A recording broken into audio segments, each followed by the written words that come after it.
It was in March of 1867, after the Civil War was truly lost, that Dr. Rembrandt Kavanaugh arrived in Charleston.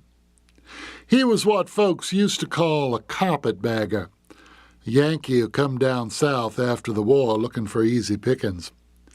Folks remember him as a slim, elegant man with one blue eye and one green and the sharpest, whitest teeth anyone ever saw.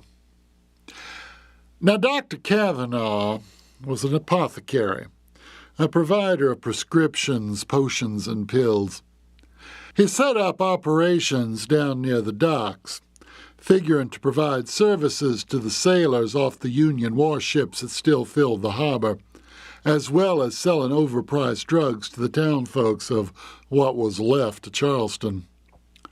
But his plan didn't work.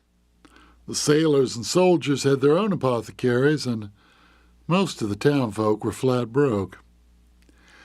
Now, an ordinary man would have cut his losses and headed out west. But Dr. Kavanaugh wasn't an ordinary man. He had a mind as bright and fractured as the gears of a nickel-plated watch.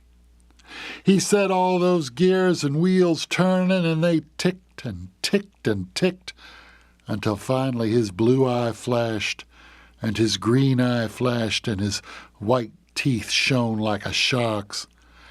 To sell things, he had to give people a good reason to come into his shop. He needed a gimmick. So the next day, Dr. Kavanaugh rowed out into the harbor and went from boat to boat, talking to the captains and leaving his business card. Then he went back into the city and placed the biggest sheet glass order anyone could remember. After that, he hired some men to move his apothecary from the ground floor of his building up to the second floor.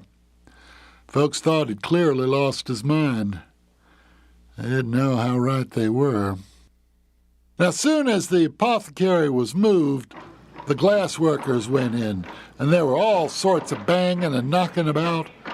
And while that was going on, sailors started sneaking into Dr. Kavanaugh's place, loaded with all sorts of little jars and boxes stuffed under their coats. Well, all of this got the town folks' curiosity up. Folks who wouldn't normally go down to the docks found all kinds of excuses to wander by that apothecary. But they found the windows covered up with black curtains, and all anyone could see were the sailors and glass workers going in, coming out. And Dr. Kavanaugh stood there grinning, with his blue eye flashing and his green eye flashing, his teeth white and sharp. Then the sign appeared. It was right there in the big front window, smack in the middle of a brass easel. 10 days to the Hall of Wonders. The next day it said 9 days to the Hall of Wonders. Then 8 days to the Hall. Well, you get the idea. Finally, it was opening day, and most of Charleston was crowded into narrow King Street in front of Dr. Kavanaugh's shop. It was late June, and the heat was so fierce you could almost taste it. Door finally opened, and Dr. Kavanaugh himself come out and told folks they were going to see something they'd never seen before or ever would again, and all it was going to cost them was a single copper penny. He could have told them it was one thin dime or one Yankee dollar or even a gold double eagle, and they would have forked it over. Every one of them lined up, dug out their pennies, and marched right into Dr. Kavanaugh's Hall of Wonders. Now, every room in that ground floor had been ripped out, and there was some kind of magic lantern thing up on the ceiling that made it look like it was underwater. Slowly, the walls began to glow, and folks gasped and looked and gasped some more. What they saw was fish. Hundreds of fish in hundreds of colors, swimming around in little glass tanks that covered the walls. Now, the folks had seen fish before on a plate on the end of a hook, but not swimming around freely inside a room. All those glass tanks were marked with the names of the fish and where they come from, and the only sound was the water splashing back and forth as if the audience were swimming in the middle of the ocean. Dr. Kavanaugh suddenly appeared, and without saying a word, he pointed to the back of the Hall of Wonders. Slowly, heavy velvet drapes pulled back, and it was gasping time again. They saw one great sheet of glass that must have cost more than the rest of the tanks combined. Behind it was nothing but murky emerald water. Dr. Kavanaugh then pointed to a sign on a brass easel. There was just one word there. Mermaid. Folks crowded forward and stared into the murky depths for what seemed like hours, and just when everyone was nearly cross-eyed, it seemed like something flickered in all that opaque green, a flash of silver like a salmon's tail, a gleam of yellow like golden hair, a hint of a body as pale and perfect as ivory, and then it was gone. And Isaac Sims, Dr. Kavanaugh's assistant, suddenly ushered the folks out so the next group of folks could come in. And of course, Dr. Kavanaugh had them ushered through the upstairs apothecary, just in case anyone needed to buy some overpriced medicines on the way out. For the next 2 weeks, the Hall of Wonders was all anyone in Charleston could talk about. Folks went back again and again, 2, 3, 4 times, and the pennies filled the bucket that Isaac Sims passed around. And as Dr. Kavanaugh raised the ticket prices, those pennies turned into nickels, dimes, and dollars. But each time, before anyone could get a good look at the supposed mermaid, Isaac Sims would hustle everybody out again. And Dr. Kavanaugh would just stand there with his green eye flashing and his blue eye flashing, his teeth white and sharp. It could have gone on forever, well, if it hadn't been for the rain. It started at precisely 10:30 on the 3rd of July, 1867. A heavy black squall rolled in from the sea, followed by a drenching shower. The rain pounded and roared as if the very depths had been lifted up and dropped onto Charleston.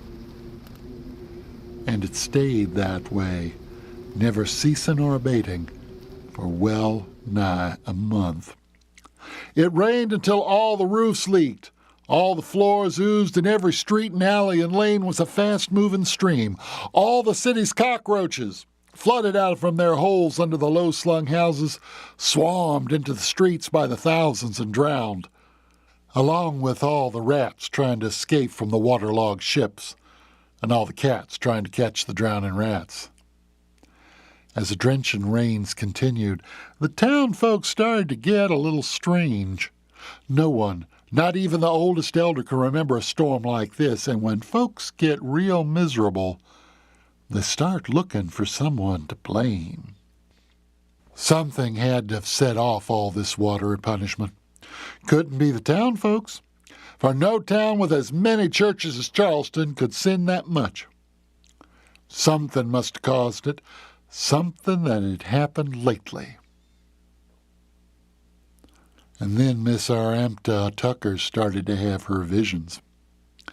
Now, Miss Arampta was a local conjure woman who had had visions all her life. She'd always be seen wandering the streets, chattering away to listeners only she could see. She was a constant source of amusement for the locals. But this time, folks was listening to her. "Don't you idiots know nothing? It's that mermaid that's causing all the rain. Don't you know what a mermaid is?" Townfolk just stood there and shook their heads. "A mermaid's a person's been washed out to sea. If they don't drown, they get turned into a mermaid by other mermaids. But once somebody's a mermaid, they can't go back to the human world.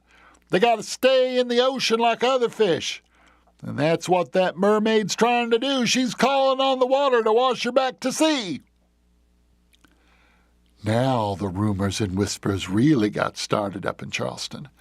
Suddenly every tavern and saloon had its own expert on mermaids and the powers they had over water. Summon it right up out of the air they could. Make it rain forever if they had a mind.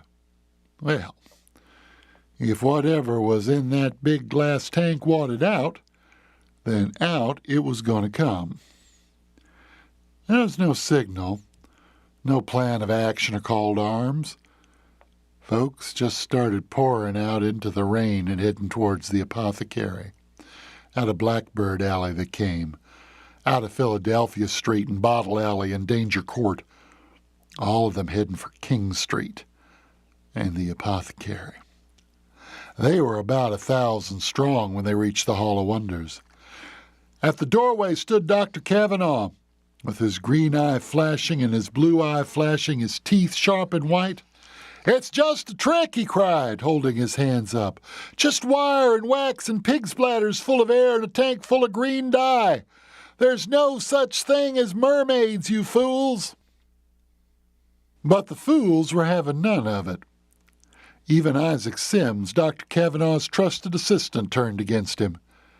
They stormed into the Hall of Wonders and smashed open all the fish tanks, and Isaac Sims strode up to that gleaming glass mermaid tank with a sledgehammer, reared back, and smashed it right in the center. Now, when folks talk about split seconds, they mean the littlest amount of time possible. But a lot can happen in a split second, and a lot did. Some folks swear that right before Isaac Sims' hammer shattered all that glass down into shards, something swam up out of the muck. And if it really was wire and wax and pig's bladders, it was an amazing piece of work. It balanced on a sleek tail as silver as a hoarded treasure. Its body was pale and perfect as ivory, and blonde hair as brilliant as spun gold glittered around its head. And then the hammer hit the glass, and it exploded into a solid wall of water. More water than could ever have been behind it. And folks swore that whatever was in that tank flowed right into Dr. Kavanaugh's arms. And the waters gushed and roared and swept through the Hall of Wonders and up the chimneys, out the windows and doors, driving folks before it like pieces of driftwood. When the water finally stopped, folks picked themselves up from off the waterlogged street and stared at the soggy ruin that had been the Hall of Wonders. It sagged and gaped like it was made of wet pasteboard.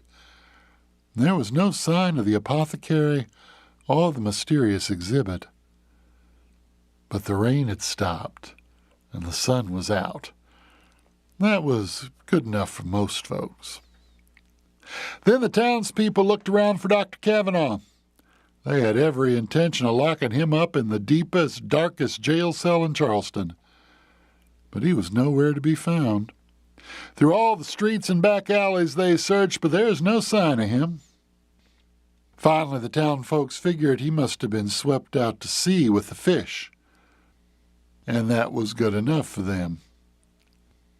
Dr. Kavanaugh was never seen again, but his Hall of Wonders never really went away. In later years, other folks built similar places in other cities, though they called them something different, aquariums. And people still lined up and paid top dollar to watch hundreds of fish in hundreds of colors swimming around in glass tanks.